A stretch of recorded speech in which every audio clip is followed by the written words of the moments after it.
I am Vinnie Tortorich. Folks, your good intentions have been stolen, but don't worry. I'm here to help you get them back. You may be soft and succulent at the beginning of this process, but hang in there. Before long, you will be lean and mean, guaranteed. Yeah, it's the Monday show. You know what that means. We bring in the beautiful, the vivacious, Oh. the gorgeous, Oh. the woman who can cook and cook and cook until your heart content. I'm talking about the beautiful Miss Anna Vocino. Yeah. Yeah. How you doing, Anna? I'm doing great. Thank you so much for asking. How are you? I'm hanging in there. I can't complain. Good. Right. They'll never take us alive. You know, I always use the word enthusiasm at the end of the show. Mm-hmm. And, you know, it comes, you know, we originally, I don't know if you remember, we took it from a movie, right?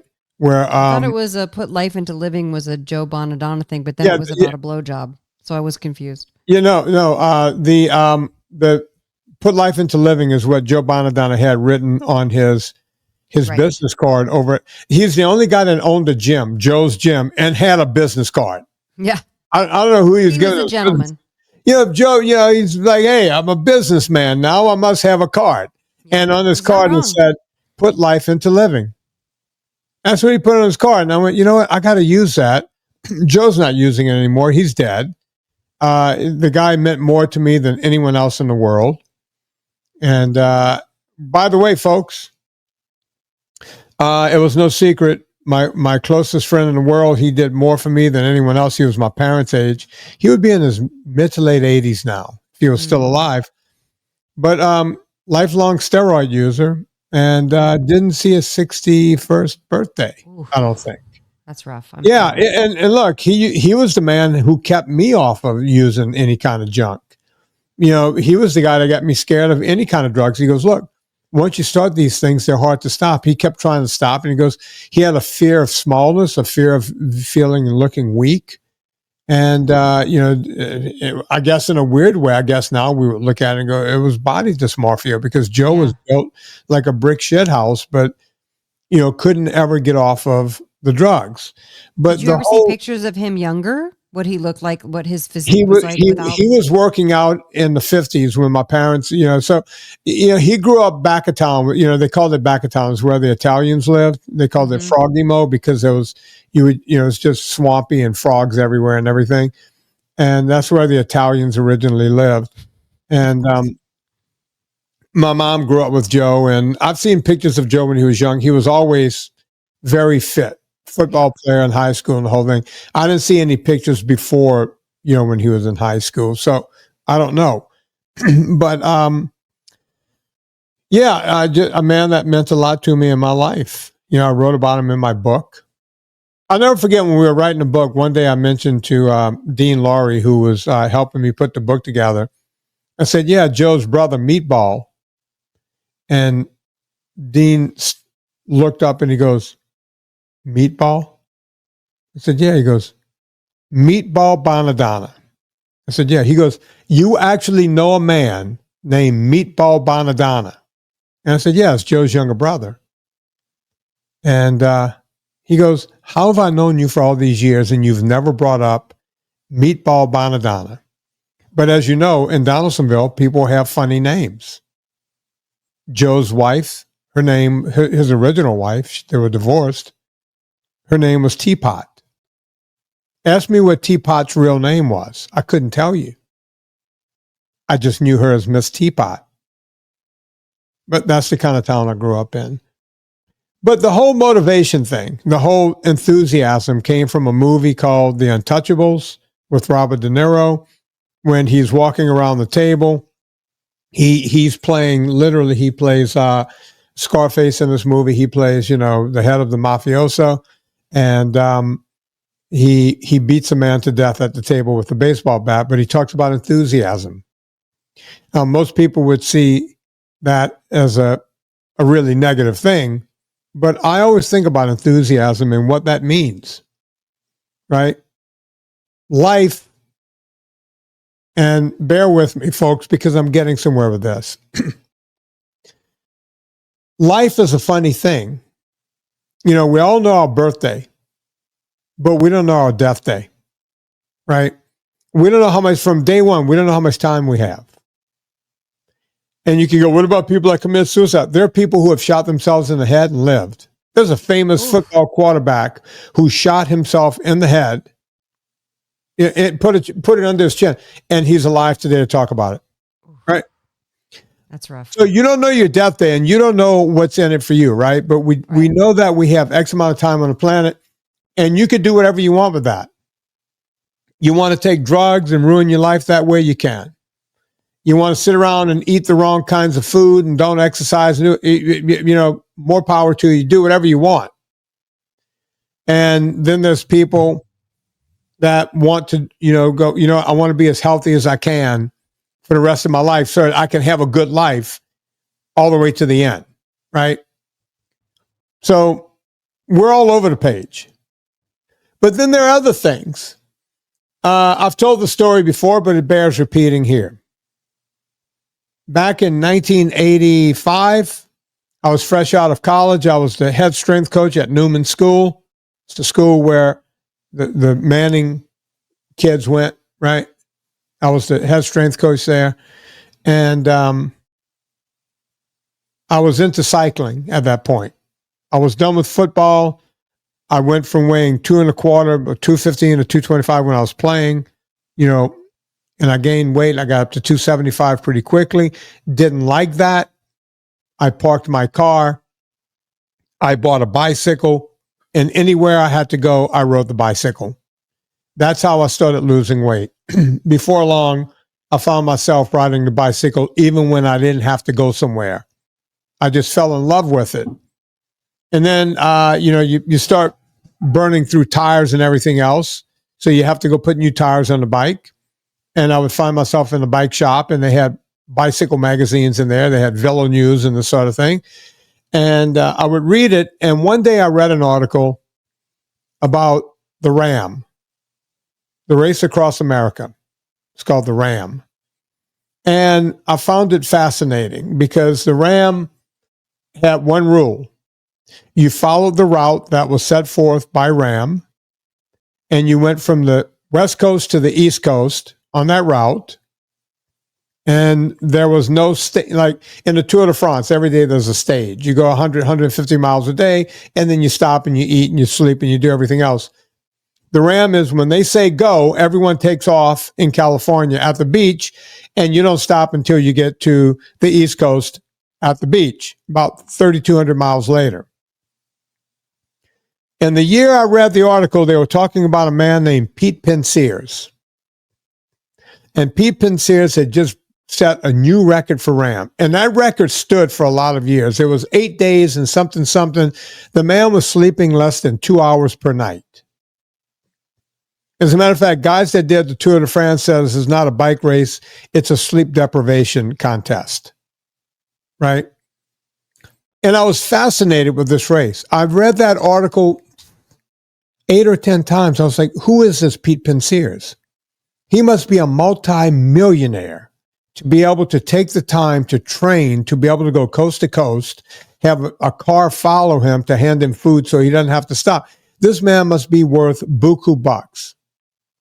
Turns out he was an engineer in Los Angeles. He wasn't a rich man. He was middle class. He rode his bike to work 40 miles each way, every single day. So he rode 80 miles a day back and forth. He also took the weekends to train long hours. And then he would get back on his bike and just ride back and forth to work. And this is how he trained to do this. He set a world record.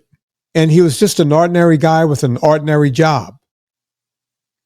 And I told myself, wow, wouldn't that be an incredible feat? Now, once I got to California, I told myself, I'm going to work really hard. I'm going to get really rich. And one day I'm going to do the Ram. Well, Anna started smirking when I said that because I got to California and I worked really hard for a lot of years, and it turns out I wasn't getting really rich. I was scratching and clawing my way right to the middle. And that's about where you get. especially when you do what I do for a living. And I didn't have that much time to train because when you're working with people all day long, you don't have time to train. So at some point, I told myself, there are other things. I started riding mountain bikes and the whole thing, and I started hearing about these 12-hour races where there were teams doing them. And then I heard that there was one guy, John Stamstead, who went to a 12-hour race and did the whole thing by himself. No team. I went, wow, look at that. And then the next year, that same race allowed a solo event. I got in it. That was my first race. And then I started learning that some of the 24-hour mountain bike races that normally had, tag teams, like there, 4 people on a team, and every time someone else would get on the bike and ride for an hour, and they would tag team for, 24 hours, they decided to let in the same sort of thing, right? Where you have a solo rider. They never thought anyone would. John Stamstead was the first one to do it, and he finished. And of course, he won because there was no one else. And then guys like me and a bunch of other guys went, we could do this too. So we started doing them. That was the beginning of going long, right? Doing something they said couldn't be done. Mountain bike beats you up too much and this and that and the whole thing. And boy, it did. At the end of some of those 24-hour races, everything hurt except my hair and my fingernails. Literally, everything in your body you're just in total pain. And then I started learning about 500-mile road races and this and that and the whole thing. And that's how that continued. Now, I took my sights off of RAM, right? I ended up crewing for RAM for a friend of mine. And I thought about it for a while, but it wasn't what I wanted to do anymore. But what I did enjoy doing was the 24-hour mountain bike races and some of the 500 and 600-mile, race across this state or race across that state or whatever. And that became my thing because I felt like I could keep my job going and still do something that I thought was worthy, right? I never did RAM, but I found something else I liked while I was on my way to RAM and just stayed there. And then you go through life, right? And you try to find other motivations. A couple of years ago, I think I mentioned, I wanted to build, we always think about things from the time we're kids. You see someone building a wooden boat, a wooden canoe, something, oh man, I want to do that one day. I saw a movie, it was a rom-com once, and the guy in the rom-com, he was building a rowboat, a wooden rowboat. I was like, oh, look at that. How do you do that? How do you do? And then I meet Joey Schott, a guy who knew how to build boats out of cedar. And the guy taught me how to build a kayak. I'm into kayaking. I built a kayak. Now, I could have done it on my own, but it looks a lot better because I got a lot of help from Joey, right? This year, I've always wanted to train. What kid doesn't want to train? Couldn't afford one when I was a kid, right? I decided, 3 years ago, I started thinking, I want to train, I want to train, I want to train. Now I'm learning how to build. What are we? We're in August.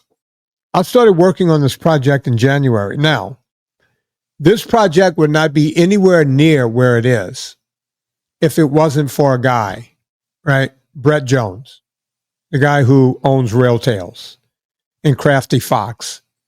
That guy comes over once a week, and pretty much I'm learning while he's building my train set, and I'm working with him. He tells me what to do. There's no way you can do this on your own. I guess there is. You can hit and miss a lot by looking at the internet. I tried doing that before I went back to Rail Tales and said, hey, Brett, can I pay you to come to my house and teach me how to do this? Now, once I'm done with this project, if I want to build another one, I now have the knowledge. I don't know where I would put another one, but I now have the knowledge. You see, it doesn't all have to be, I'm going to be thin, I'm going to be rich, I'm going to be this. Goals are goals. And when you set your mind to something, the thing is, no matter what it takes, you want to finish it, right? The train set is going to be finished in a few weeks. I was talking to Brad. I went, how many more? Says we're getting pretty close to the end. Anna, I sent you an update last week, right? Yeah, it looks great. Oh, thanks. And it's all because of Brett.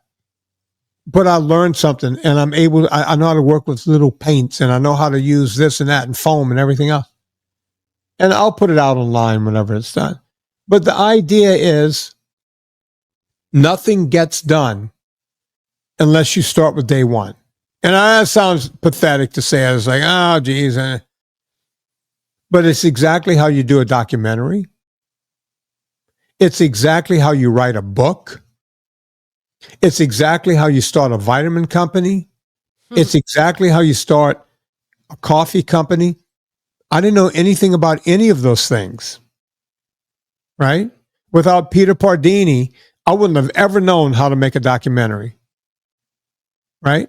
You get a guy in that made a documentary, and you earn a lot of money. You get people to give you money, and then you make a documentary. Anna, when you met me, would you have ever thought I could do a documentary? I know I wouldn't have. No. Right? I mean, when we met, my book wasn't even published. I sent it to you in a PDF. Yeah. We didn't know if that was going to go or not. You remember all the machinations of fighting with book companies and everything else? Yep. Right? You never know what you can do, folks, until you do it. When you're Scott King and you weigh 600 pounds, you don't know that you can run a triathlon. Now he's in the early 200s, and he's running triathlons. When you're Tim Mallion and you've given up 10 times, I just saw a big post by him. Tim is looking great. He's a school teacher. He's got a job he really likes, and he's losing weight. He's in a good place, right? That's how life works. You never know, folks. Nobody knows what they can do until you put your mind to it and you do it, right? I remember I was telling Anna early on, Anna, and you could tell me I'm nuts for saying this, but I was like, Anna, every time you cook something, it's the best thing I've ever. It's like restaurant quality food. You should be doing. I was saying something that you never did, but you're doing something better. I said you need to do like a YouTube, people are doing the YouTube. This was before YouTube was a big thing. Right. Anna, you need to do a show on the YouTube. I didn't even know what I was saying. It's like you got to teach other people how to make this. You did 2 steps better. You learned photography. Yeah. You did a cookbook. Yeah. And I mean. When we started this podcast, you ever thought you would do a cookbook? No, I was recipe writing just for fun and just because I hated that there weren't alternatives for people to eat that tasted yummy. Right. I mean, my motivation was born out of spending $17 on some shitty ass gluten-free cookies from Whole Foods. And I was like, oh, we can do better. Yeah. We got to figure this out because I'm not living the rest of my life eating crappy food just because I have to eat gluten-free. And then obviously when I met you, changed the focus to low carb and quitting sugar. No, I love hearing this, how it all started for you, because it's really interesting to hear how you kind of made this decision. I love hearing how the brain of somebody works who, like, you watch the race across America and we're like, I'm going to do that. You're like, I'm going to bicycle this whole thing. And I love hearing how your brain works and how that inspired you to kind of get all that stuff done. And, yeah, no, I will say this. It's not always advisable to monetize the things that you love, to try to monetize, you know what I mean? To try to do it. But for whatever reason, I was called to do the food stuff. And it really, I've always had a gift with food, and that's great. And I think part of it is because coming up as an actor and a voice actor and a comic, God, what a crappy place to be in where you don't get any information and you repeatedly put yourself out there and make yourself vulnerable day after day after day. And you hope that the phone will ring and somebody will hire you. And so one thing I've noticed that I could control is if I was making a really nice meal, not only could I control the outcome of that, but I also had a result really quickly. So a lot of these things that you and I do, when you make a documentary, it takes forever. When you're making your workout videos are coming out, it takes longer than you think. So with something like cooking, you can do it and get your results and you're like, this feels good. I started this project an hour ago. Now it's done and we're enjoying it and everybody's happy, you know? So I do like that aspect of it, but I got to say, I actually just filmed a video about people saying things to you, then you don't even know how that it stuck with you for your whole life. So I'm sure you have some of these. Yeah. So I once had a, and I'm going to call him a mentor because I'm assigning him the position of a mentor because things he said to me mentored me being able to move through my career. But this is probably like somewhere between 2007 to 2010. And I was working and I was on a show and I was just getting so frustrated with like trying to get new opportunities and trying to audition and trying to get agents and trying to get everybody to look, the whole struggle. Mm-hmm. And he said to me as I was spinning out, he goes, you know what? And this is a man who has thousands of hours in primetime television from the 80s onward. And he said to me, you know what? Stick around long enough, they have to hire you. Which is another way of saying just don't quit. And eventually you're going to do it, And that's kind of where I learned. I would say to myself, stick around long enough, they have to hire me. Stick around long enough, it's going to work out. Because it's about how long you can stay in the game and not give up.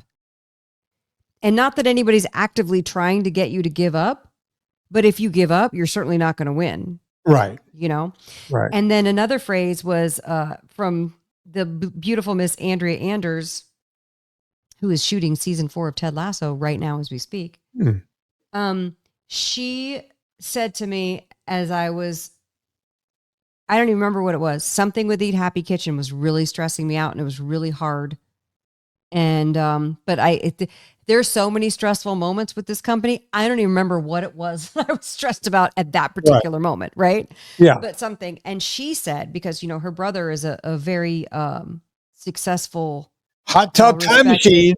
Tub time machine. But he's a writer director and he's made some of the biggest hits. Yeah, no, I give him crap for that, but he's a big fan. I love Hot Tub Time Machine. That's actually my favorite of his movies. So, but I love that movie. That's a lot about you. Go on. Yeah, it was a good movie though. It was good. Sean Anders is her brother, and he said to her, so they both mentored me in this way. They said, "Well, if it was easy, then everyone would do it." Yeah. Yeah. And I take comfort in that to go, okay, well then, because this doesn't feel good. It doesn't feel good to be feeling like you're beating your head against the wall and not seeing progress where you want to see progress and feeling like, you're riding by the seat of your pants, hoping the thing will make the money back. And so that then you can go buy this and make sure everybody's happy over here and running a whole thing. It doesn't feel good. It is hard to do. And I would imagine for him being a director and you have multi-millions of dollars in your hands from a studio and you've got to perform. If it was easy, everyone would do it. And and that to me is like, especially if you're doing anything creative or if you're being entrepreneurial or you're putting yourself out there, what we do, we put our lives and ourselves and our opinions and our thoughts out there for everybody to judge. And that's a really brave thing to do. That's to be authentic and public, because there's a part of me that's like, as soon as we decide we're done, I will run and hide and throw my phone into a volcano and never make myself vulnerable ever again, because there's a part of me that's like, this is hard for me. But then I also say, there's a part of me that's like, this is the exercise that you need to do. You need to challenge yourself and make yourself vulnerable and open yourself up, because guess what? You don't grow from hiding out and throwing your phone in a volcano. You grow from figuring out how to deal with adverse events, adverse opinions, adverse things happening. That's how you grow. Just like, as you say, when you work out your muscle, you're not doing something easy. You're doing something hard, purposefully to grow and to get fit. So if it was easy, then everyone. Let me ask you this question, because I know what my answer to it is, but I'm going to ask you. Do you believe that a lot of it has to do with delayed gratification?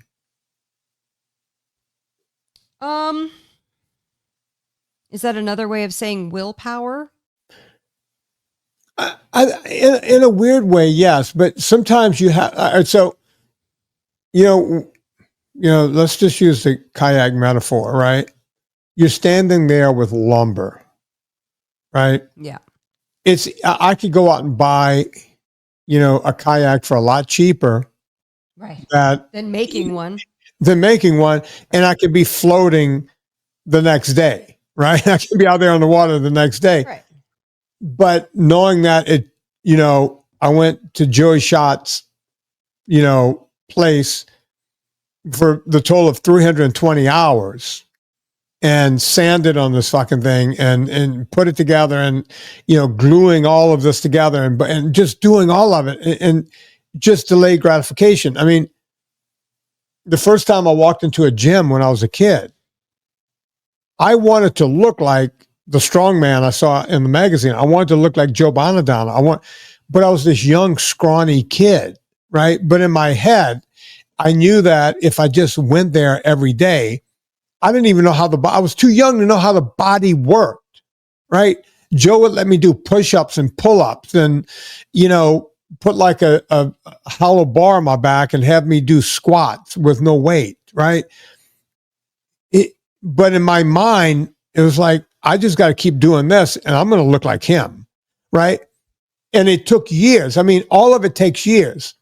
Right. When Scott King decides, look, I used the Scott King story because the guy had gastric bypass and lost a couple 100 pounds doing that and ate all the weight right back on. He had done every diet. He had done every drug. He had done everything to lose weight and then found himself at 600 pounds with this kid running into the street and said, I got to do something now. But, no matter what you do, let's say he lost 20 pounds the next day. He's still 580 pounds, right? You got to keep waking up. And just keep, the gratification is coming. And the gratitude is that, hey, I now weigh a comfortable weight. He's a very tall man and he's in the early 200s, right? He now has a comfortable weight and he can run and ride bikes and do all this stuff he couldn't do before. It took him years to get there. It didn't happen overnight. It's delayed gratification.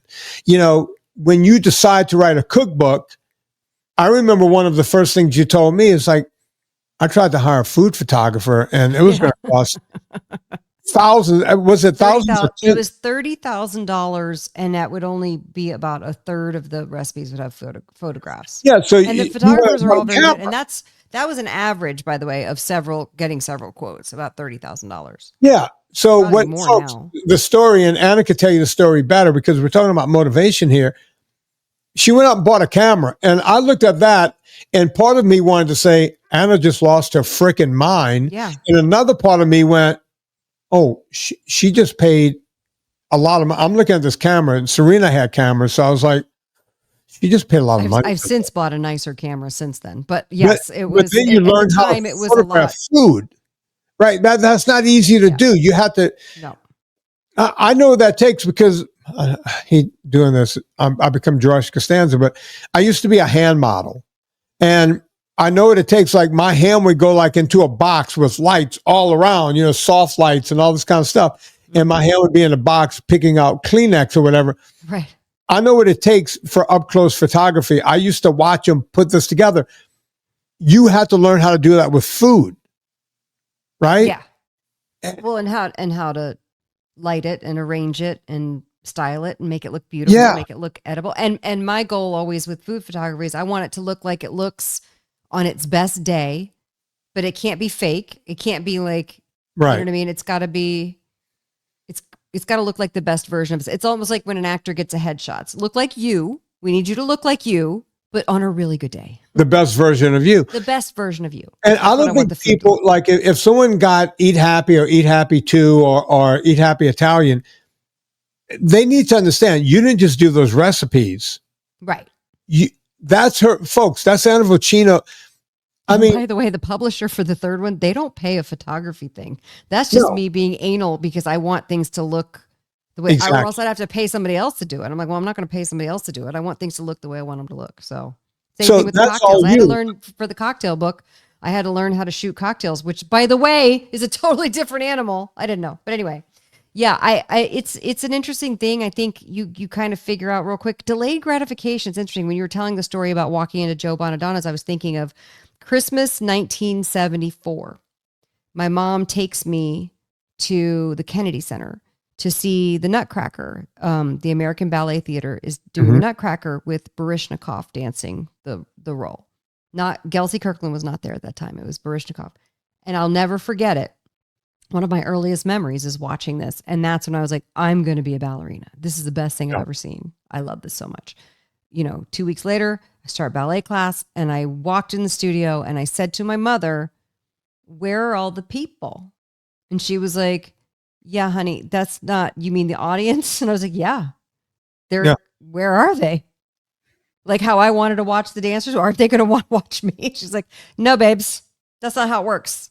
And that's when I learned, okay, cool. Well, let's go. Let's do it. Start teaching me. And obviously it takes years to practice and do the whole thing. But I think too, when you talk about Scott King and the coming back to like making that choice of delaying the gratification, I actually think we do have big issues with like dopamine hits and the whole thing. And then eventually your decision making has to override your dopamine receptors. You know what I mean? Like one day you have to hit this point of going, what's going to feel better than eating the ice cream and not walking and not eating the ice cream. And then there's something just clicks, but until you're able to make that decision, sometimes you're just at the whims of your own hormonal system. And it's tough.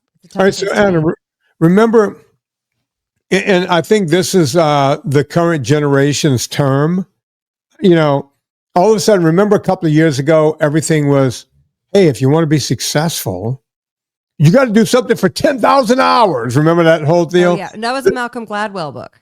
Okay. And I just pulled up AI. He's older than I am. I think he's your age. Probably. Yeah. So I'm looking at AI overview. The 10,000 hour rule suggests that deliberate practice for 10,000 hours is needed to achieve mastery in a field. Okay. And it's popularized by Malcolm Gladwell in the book Outliers. Mm-hmm. So I've never read Outliers, but I remember when everyone started saying, dude, if you just do something for 10,000, it's like, yeah, that's what guys like me have been doing our whole life. Right. Right. We don't look at something and go, hey, I'm going to be the best tomorrow. You see, we now live in a world where I remember the first time I heard the term hack on this podcast. I found that hack used to be a bad word. Yeah. Hack used to be, hey, he's a hack. If you were a hack, it stands for hackneyed, meaning like it's half-assed. It's not good. It's low rent. It's janky. Yeah.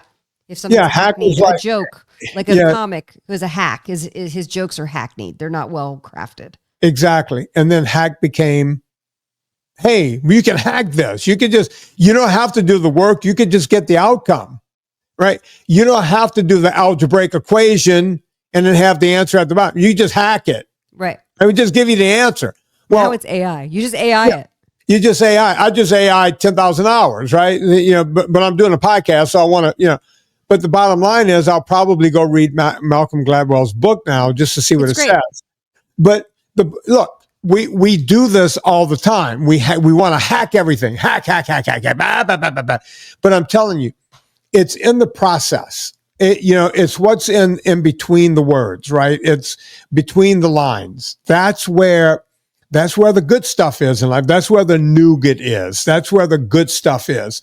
And we don't understand that because everyone wants to just give me the answer. Yep. Give me the money. Give me the fitness. Give me the relationship. I was just doing a podcast with, these are the two oddest guys. And I think everyone has a podcast now because you do. I was just, all of them. I got a call last week from Ian Baggs people. Ian Baggs, a comedian. And go, hey, Ian would like to have you on the show. And he does it with Robert Oberst. And I was like, wait a minute. Hang on. Robert Oberst and Ian Bagg. What? How did these two get together? Do you know who Robert Oberst is? I don't know. You ever see the strongman competitions? These guys that can pull jet planes and the whole thing and lift. Oh, yeah. Mm-hmm. He's like 6'8", 400 pounds. Oh, my God. One of the strongest men on the planet. Wow. Ian Bagg is one of these guys. I watched an Ian Bagg thing on I want to say it was on Amazon, where he did crowd work for an hour and killed. Whoa. right? Yeah, that's a Nothing lot. but crowd. Mhm. It's an Amazon special. Go look for EIAN, Ian Bagg, BAGG. He does 1 hour of crowd work, and I guarantee you'll be laughing. It's like, wait, how does Ian even know my name? And why does he want me on the show? I just did the show right before this show. And I'm sitting there going, yeah, you don't become Ian Bagg. Like, you don't get to go do an hour of crowd work unless you've done those reps. And you're a comic. You know what it's like to get on stage. You got to do so much. And Yeah, you don't want to believe it when you first start. You're like, oh, I got my 5 minutes. I feel good. And then you're like, oh, who you are after 1,000 shows is completely different than who you were after show 500, et cetera, et cetera. And look, I used to travel around with Howie Mandel, and Howie would go out and do an hour of crowd work, right, and make it look easy. Yeah, right. Howie didn't start doing that. Howie started by blowing up, rubber gloves and putting them over his head and almost killed himself. Surgical gloves.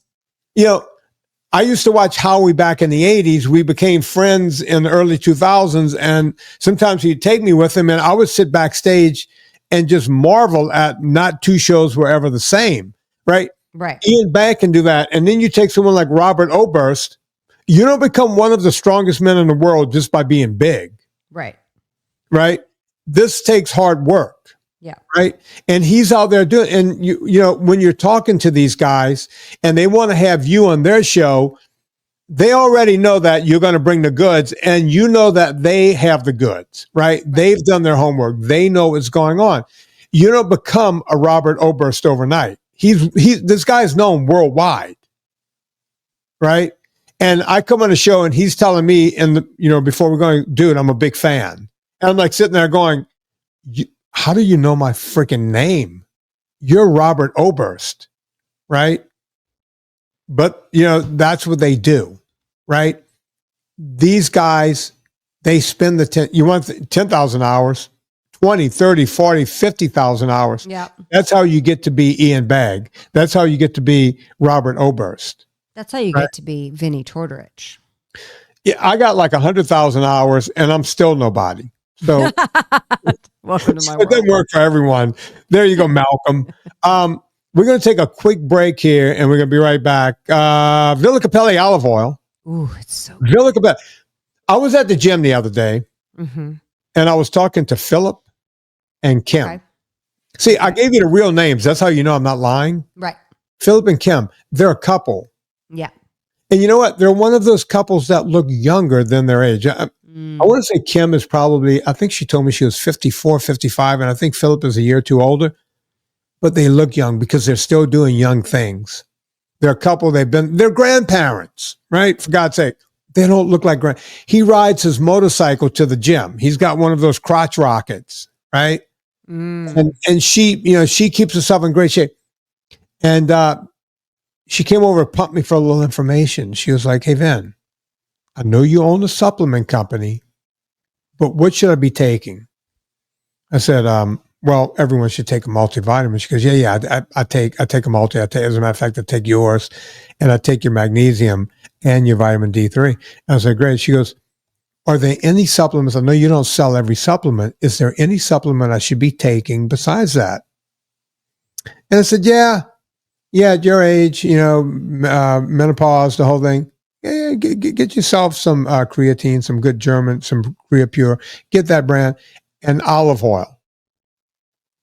And she stops. She goes, olive oil? See, olive oil doesn't sound like a health supplement because we're talking magnesium, we're talking creatine, we're talking multivitamin. And all of a sudden, I say olive oil. And she's thinking, wait, that comes in a pill? I was like, no. Use olive oil in your food. You don't have to. I said, look, I drink it because I don't make many salads. So if I'm not going to have a salad, I just drink a little bit every day. I said, but get olive oil in your system every day. And then I told her, I said, not all olive oil is equal. And she goes, how do you know if you're getting a good one or not? I said, you know what, Kim? I don't know. I don't know what to tell you. But I do know Villa Capelli. Yeah. And I said, look, they pay me. You want to save a few bucks? Put promo code Vinnie in there. And she goes, how do you write this down? Via Capelli. I said, no, Villa. It's not Go Capelli. It's Italian. It's Italian. It's not Villa. Spanish. Yeah. It's Italian. Villa Capelli, folks. That's what I told Kim. And then I said, you know what, Kim, you're not going to remember this. I walked over to the desk, and Mike, the gym owner, Mike has a bunch of pieces of paper about this size. Yeah. He just leaves there because he knows people are going to want to write shit down for each other and the whole thing. Mm-hmm. I walked over and I said, here you go. You go right here and you do this. Go here and get this. And I said, by the way, I think they're out of the 3-liter 10s, but hurry up. They still have some organic left. Right. Go get it. Don't wait. She goes, yeah, I'll look into it. I said, don't look into it, Kim. Go get what they have right now, because when they run out, they're out. By the way, the 750 milliliter bottle is only $35. Just get it. Go get it. So Go Kim, get it. Phil, go get this. Go get it. Go get it right now. If the organic 3-liter, then you use the discount code Vinnie, then you still qualify for free shipping. Yeah. Villa Capelli, folks. No doy. Yeah. Yeah. Right now. Promo code Vinnie, Villa Capelli. Do you want to do what do you have? Full body workout? Because we're kind of towards the end. Yeah, no, I feel like that's a longer.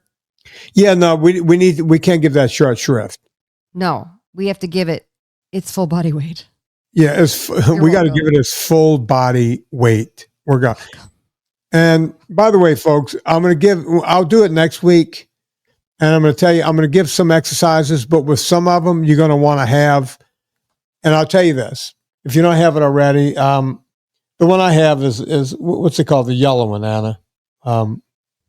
Rogue Fitness. No, not Rogue. TRX. I have the TRX. TRX, the bands. Yeah. But I can tell you this. If you go to the Amazon, go through VinnieTortorich.com, get yourself, you could get, like, TRX is kind of expensive for what it is. Yeah, it's a good product. It's what I have. Imitation TRX. I got the imitation ones. They're less than half the price. Yeah. And that's, by the way, that's what Mike has at the gym. He has those at the gym. I use them at the gym, and I have them. I have the actual TRX in my gym. Yeah. Exactly zero difference. Zero. Really? Yeah. And I think mine, I think the one at, Go scratch TRX. That's what I heard. Look, I don't get a penny from telling people to get, I'm telling you that the less expensive one, the knockoff, and the one he has at the gym is blue and black. Is that the one you have, the blue and black one? What color is yours, Anna? I don't remember. I had to put them away because I put them up, and then Lauren was upset because he's like, they can't stay there. I'll leave mine hanging in the middle of the barn. And I was like, well, they could. You're just asking me not to. Yeah, I took them down. I haven't put them back up because it took me so long to. I had to like swing them over the barn rafters and get them just centered just right. Can I say you paid less than $50, right? Like, yeah, I think so. Yeah. Let me look. I'm gonna look at my Amazon orders. Yeah, see if you can find it, because the TRX goes into the $150. Look, folks, because I'm in the business, I get to write that kind of thing off.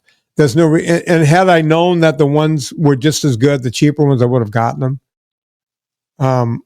But if you're going to do body weight correctly, and we'll talk about it next week, you want to get a set of TRX, right? But I'm going to give a bunch of exercises that you can do if all you have is a floor. Okay. I'm looking to see all the things my daughter bought on my Amazon account. I'll get to that later. I need to change my password. Hold on. TRX. Kids, am I right? She's not a kid. She's 26. Oh no, I did. I bought the TRX Go in July of 2024, so it was $140. I did buy TRX. I didn't need to do that. All right, see, look for. I thought it was yellow. Now that I was thinking about it, like I think it's yellow. All right, Anna. And then I put it up, and then that was months ago that Lauren was like, "Take it down." It's like it took me so long to get it centered on the barn thing. But oh well. You have links, I think, in your Amazon page. We're going to go into this because we're recording 2 days later for next week's show. So we're going to go into this whole thing, body weight, TRX. I want to talk about resistance bands, the whole thing. Can we do that, Vinnie? Yeah, and we'll look up some different brands. I'm looking at a few of them here. GoFit Gravity Straps, $43. It's another company. suspension straps, $35. You don't have to spend the moon for this stuff, right? TRX is a brand. That was the first one out. They're very expensive. There's a bunch of them. And I'm telling you, the ones I use at the gym. But we'll get into that next week. Perfect. And we'll talk about that. Anything else we need to cover here, Anna?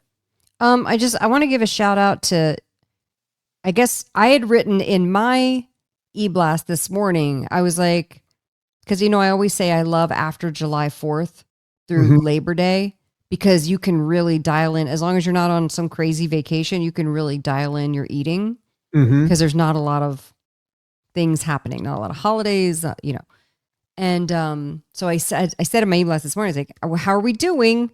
Do we need to circle the wagons, everybody? Like, let's do it. I tell you what, if anything, so this is coming out Monday, Jesus Christ, Monday, August 25th. Yeah. The following Monday is Labor Day. Can we please do 1 week? Can you guys, if you're listening to this podcast going, I listened to Vinnie and Anna for motivation, and you got a lot of it at the beginning of this podcast. Can you now make a decision to go 1 week? Can you make it to Labor Day? Can you do that? Yeah. And so, Nina Mazer wrote me back, and she's so sweet. She was on the VIP group. She said that she had committed to it, and I love it. So I want to give her a shout out. And I want to give Miss Susie DeMeester a shout out, who wrote us a note. And I'm not going to say all of her personal details or anything, but I just love hearing from people and telling me the life update.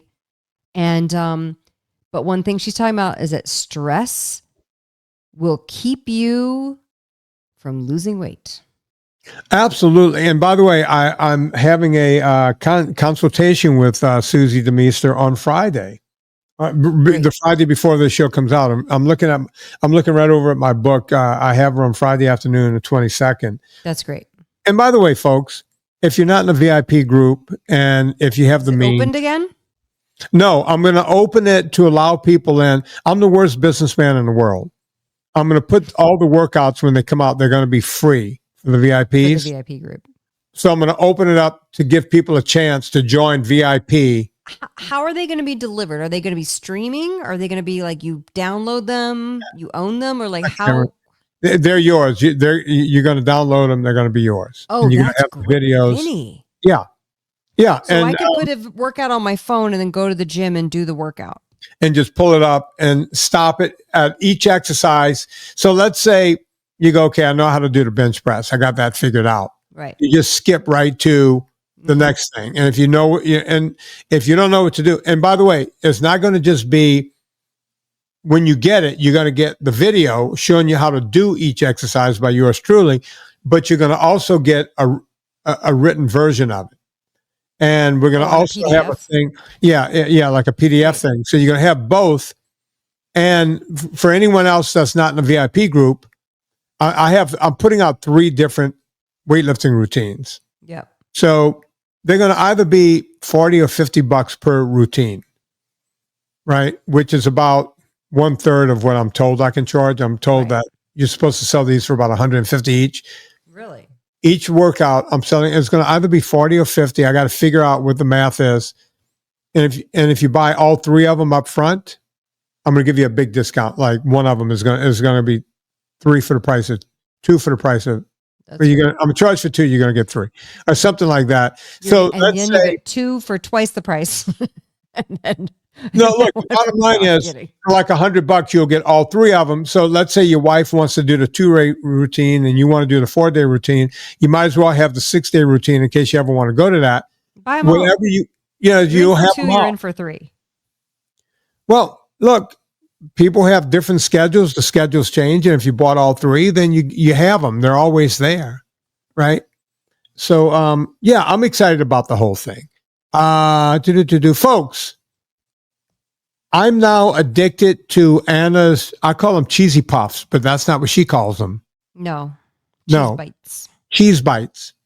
But I call them cheesy puffs. Here's the thing. Once you eat the real thing, you'll never go back to any crap again. These are crunchier and harder. They're not all puffy and airy. When you eat them, you feel like you have real cheese in your mouth. They're very crunchy. They are real cheese. That's because that's all that's in your mouth is real cheese. Right. You that's what I'm saying. You feel you feel the product in your mouth, right? You realize you're eating something good. You're eating something healthy. I eat a whole bag at a time. I know it says 2 servings. Folks, that's bullshit. Legally, it has to. You know what? Legal this. Okay. I eat a whole thing at once. That's the way I roll. Like this morning, I worked out with weights. I don't know if you can tell. And then I did a bunch of work, had a bunch of consultations. I had some other work. And then this afternoon, I was going to go skating, right? And I said, you know what? I need to eat. While I was driving to where I go skating, I had the ones with the barbecue. By the way, I need to eat order lunch and at 6:06 p.m. And so I snuck one of these. Yeah. Monterey Jack and Ranch. Anna, what is, like I bought 12 the last time. Are there any deals right now or anything? Yeah, the deals are subscribe and save. So what we did, so our launch pricing for the 12 packs and for the 9 packs were low. And what we did was subscribe and save. We actually save a few more dollars doing that way. So we it's 20% off if you subscribe and save. You do have to commit to 3 shipments. Oh, that's easy. Yeah. And, can you change what you get? All right. So of course, let's say you can log in, change the flavors you want. All right. Let's say I subscribe and I want to get 12 cents at a time. All right. So can I get? You go to eathappykitchen.com, click the flavor you want. Yeah, but can I get multi flavors in the 12? No. You can subscribe to the 9-pack multi-pack. Because here's the thing. They come to us. We have them in order to have efficiencies at scale. Mm-hmm. The minimum you can get is a 3-pack. Right. Okay. Then you can get a 12-pack. But what we've done is bundled 3 3-packs together. So if you like the variety, you should subscribe to the variety 3-pack. So then you get 3 9 bags, basically 3 of each flavor. I like the yellow ones the best, as I call them. Yeah, the barbecue ones. Great. So you can. But every now and then I want to switch it up. Which is 12. You know what? Here's what I'm gonna do. I'm gonna put a case of 12 on subscription and buy another case, another 9-pack as needed. Great. I could do that off. I could do that off subscription because I want to have a big bulk now. And like your vitamins, like I subscribe to the D, the magnesium, the C, but every now and then I don't take the zinc as often, but I like the zinc. So I don't subscribe to Ultra Salt. I don't know why, because I order them 5 bottles at a time when I order them. But I don't subscribe because I never know how I'm going to take them. So I'll add on when I get the email, hey, your subscription's coming up. I add on. So you can add stuff on too. People do that with the sauces and the spices. You can add it on. You can subscribe to sauces. That's how I'm going to do it. I'm going to subscribe to save 20% so I can screw Anna over, but I'm going to still buy. Oh, trust me, we are not making money off of that, but we really want to get people these subscriptions going. So that's why we decided to do the deal. Look, I'm addicted. So folks, go check out Eat Happy Kitchen. You know what to do with me. Rate and review this podcast. Before you go to Amazon, go to VinnieTortorich.com. It puts coal on the fire, gets our train down the track. On behalf of Anna Vocino, my name is Vinnie Tortorich, and put life into living and do it with enthusiasm